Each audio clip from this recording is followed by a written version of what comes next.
Questions raised in a CityNews investigative series last week have some answers tonight. Avery Haines now with how issues raised in her series on PTSD and mental health issues on the Toronto Police Force have now been echoed by a Supreme Court judge who's retired. Avery.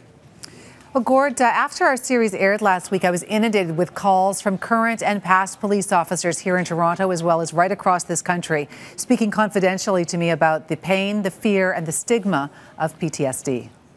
He reached out to people who should have been able to provide the proper help, and they wouldn't. This widow says police failed her husband, a Toronto officer who took his life earlier this month. And this whistleblower says PTSD is a four-letter word to many higher-ups on the force. Police officers are killing themselves because of silence. No one is willing to say, hey, we're not doing a good enough of a job. A CityNews exclusive investigation raised some serious issues about the way PTSD is dealt with on the Toronto Police Service. Concerns that have now been echoed by this man, a former Supreme Court judge who included the mental health of police officers in today's expansive report. It's an important issue. Do you think it's an issue that the Toronto Police Service has taken seriously? Well, I think they have started that path. My report says they should put more effort into that area. There are 7 recommendations, including some that may have protected an officer like Richard Bucky Rogers from suicide and Simon Fraser from early retirement.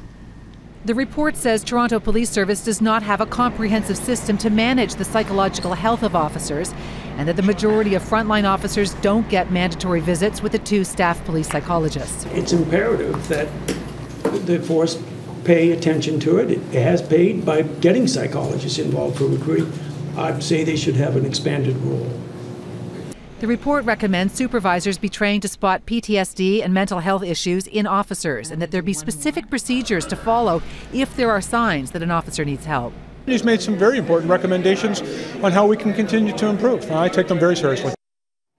And now, interestingly, there was a mention in that report that the police culture does not emphasize ongoing monitoring and counseling, and that problems are usually only addressed when they become significant or worse. My 3-part series, When the Blue Line Flatlines, is up on our website, and you can reach out to me on Twitter. I am @CityAvery.